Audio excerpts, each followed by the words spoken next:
Thanks for joining us. One of the great challenges of Irene has been the fact that in the middle of the night we had to vacate the state hospital. And I can't tell you how grateful I am to the state employees who not only pulled off a miraculous transition in a short period of time, keeping everybody safe, but have also been traveling to Brattleboro, to Rutland, Central Vermont, Burlington, to continue to provide treatment to our most vulnerable mental health citizens as we continue to give them quality care.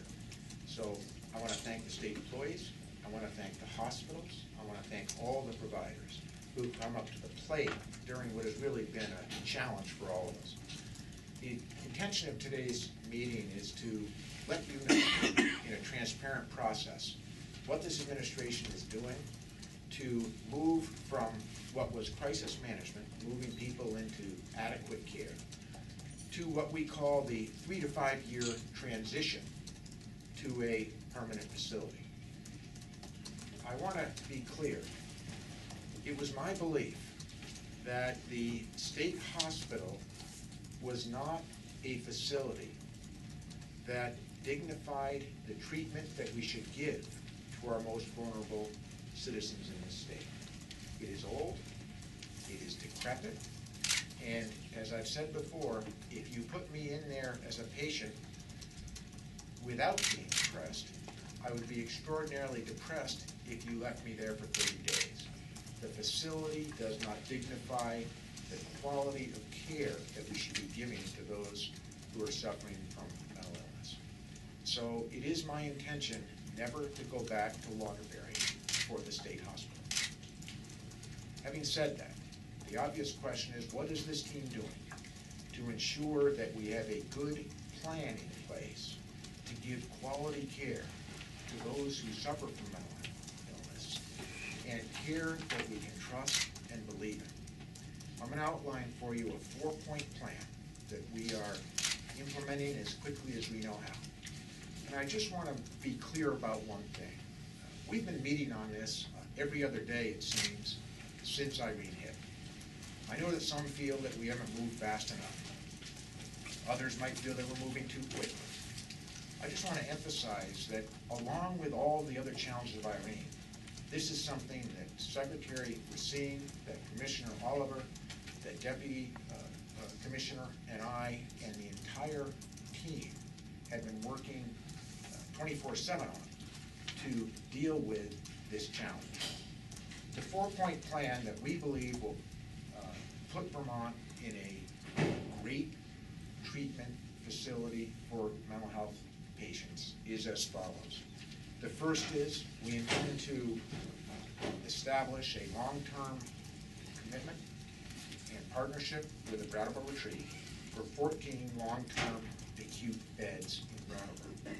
We believe that with some capital investment, we can make that facility work for us in a very short period of time. The Brattleboro Retreat has been offering quality mental health services to Americans for years. It is a mental health hospital that does extraordinary service and has for a long time. And we're trying to negotiate the terms of that agreement and hope to be able to make announcements on that soon. Second, we want to build as quickly as possible 2 additional step-down facilities, much like the Second Spring facility in Williamstown, Vermont. Second Spring has been a leading example of how to provide step-down services to people that are transitioning from hospitalization back to quality life at home. And we believe that if we can get 2 facilities up quickly, our system will be well served, and we'll be taking that forward as quickly as we know how.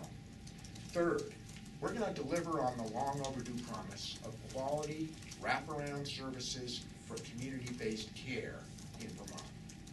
We've heard for many years the promise from state government that we can move to community-supported wraparound services. You're going to see this administration try and provide those services as quickly as we know how. What are wraparound services? Wraparound services mean residential care, apartments and other buildings have been used, or currently being used, where someone can go and have intense services provided with quality care in that facility. So wraparound services, community-based services that have been the vision of state government for so long, we're going to deliver on that promise.